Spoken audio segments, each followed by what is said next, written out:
Welcome to 262.5 of Jujutsu Kaisen.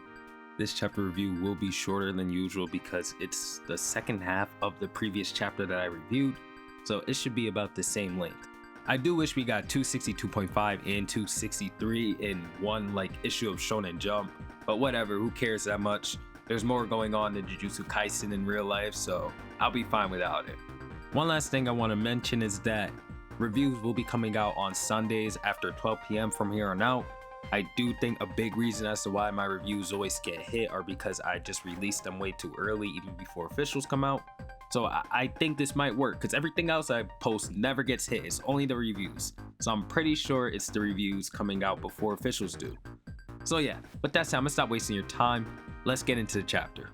So we start off the chapter with a new cover page to it. I mean, Gege really didn't have to do this, but I like the art, right? Gives me something extra to use in videos.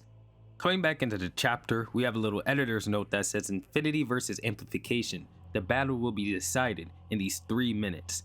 I like this because it basically tells us what to expect from this chapter and maybe this entire fight. I really do believe that this one chapter contains the entire Sukuna versus Yuta fight. We see Sukuna has gone in for a punch, but Yuta was able to dodge and grab his arm at the same time, countering by flipping Sukuna and sending a kick toward him as Sukuna has his little smirk going on. And this is kind of why I was hoping that folks would just update the original chapter rather than add 0.5 as a separate segment, because the original chapter made it look like Yuta was one of y'all fighting out there, but now we see that Yuta's able to hold his own and he's actually doing something against Sukuna within this domain. Coming back to Yuta after he landed that previously mentioned kick, and he begins to think like, Rika's not haunting this body, so now I can only use the Limitless. And then Yuta says that it looks like using Kenjaku's technique is simultaneously a no-go. I think what he means by Kenjaku's technique is that he can use all of his other techniques that he's had before, because Kenjaku was able to do that, right? Like with the body hopping, he could use all of his techniques from every single host. It looks like Yuta can't do that here. Yuta goes on to say that Sukuna cannot use his slash that cuts the world with his left arm gone, so aside from his domain amplification, he should not have any tricks left up his sleeve to bypass the infinity. He then says I have the advantage as he lands a clean elbow on Sukuna, but it wasn't really that clean, as you can see that Sukuna questions why it didn't hurt that much. He doesn't say it, but the question mark insinuates that, as Yuta says that I misjudged how far away he was. And y'all gotta remember, Sukuna's a battle genius, so he goes straight in for the punch and starts wilding out because he knows that Yuta can't control Gojo's long limbs. And Yuta says that I had these same thoughts during switch training. Gojo's limbs are too long, and from the outside, the Limitless technique seems flawless and ultimate strength and all the power you could ever want, but it's super sensitive. Doing switch training one time is not gonna let anybody master the technique.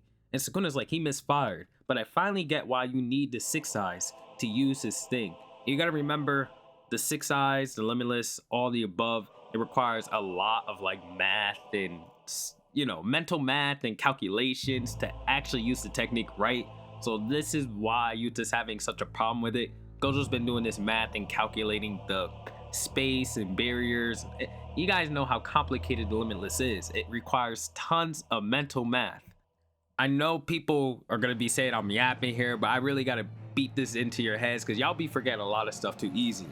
It only looks easy for Gojo to use because he's a prodigy among prodigies. And Yuta thinks about the difficulty of using this technique as he remembers Gojo saying, I'm the strongest after all. He's like, how much power did you have to say that with so much confidence? And Sukuna clues himself into what's going on here. He's like, looks like he has no clue how to handle the Limitless. So he charges up more Kurt's energy and throws another uppercut at Yuta, but he's able to block it. After this, Sukuna begins to think. Kenjaku told me that a Kotsu's technique is copy. Copying a technique likely requires feeding the target's body or part of it to that banned she. Talking about Rika. Did she not come in with the body swap? Can he even use other abilities in that form? Even if he can, I have a good understanding of what he can use. Right now, Limitless is amounting to nothing more than a side effect of Kenjaku's technique.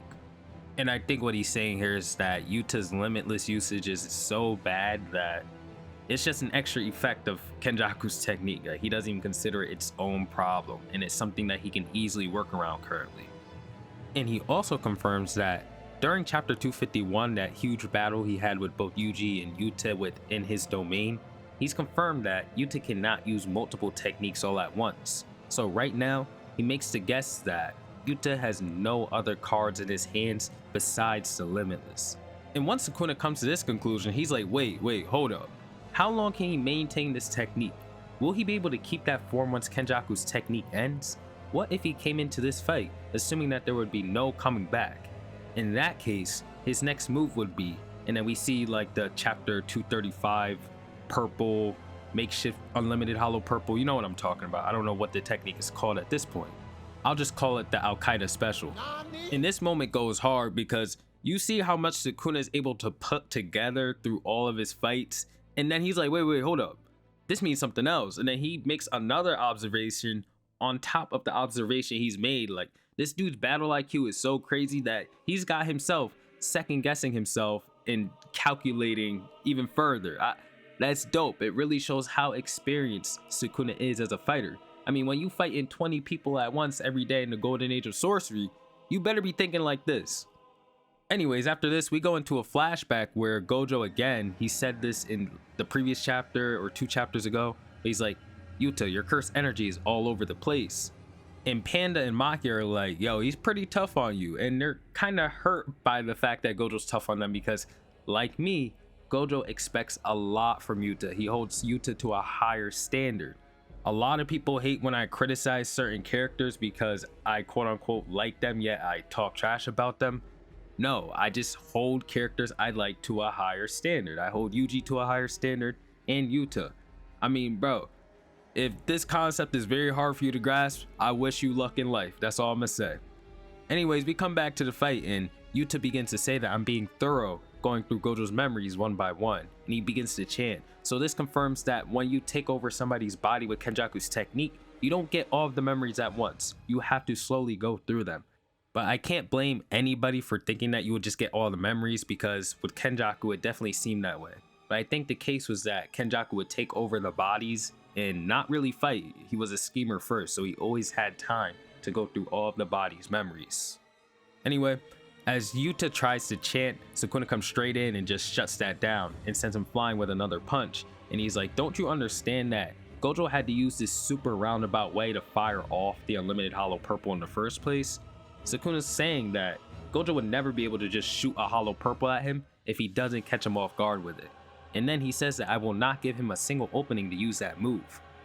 We then see Yuta after he took that attack from Sukuna, and he says that Sukuna might be wary of me using techniques other than the Limitless, but he should know that I can't use 2 copy techniques at once.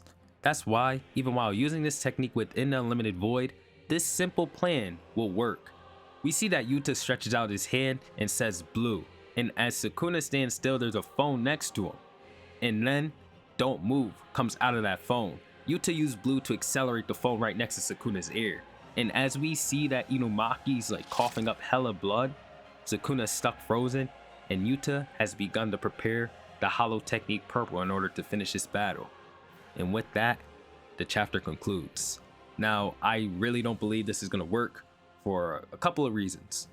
The hollow technique purple requires like very precise activation and combination of both blue and red, and we see that Yuta has been having a lot of trouble with using the Limitless in the first place, and combine this with like his trouble using Gojo's body.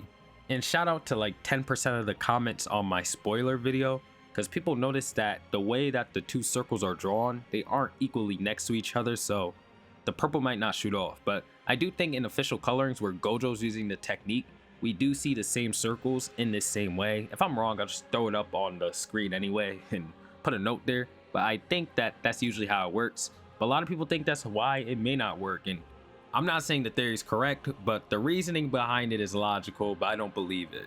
But if it turns out to be correct, I'm gonna be like, oh yeah, y'all was spitting anyway, like it made sense. One other thing about this chapter I just wanted to point out in the post notes is how Inumaki took so much damage from using cursed speech against this super weakened Sukuna that at this point has as much cursed energy as Yuta. I think it's just something very interesting to point out, and I want you guys to guess like how strong is cursed speech really if this super weakened Sukuna has Inumaki at death's door.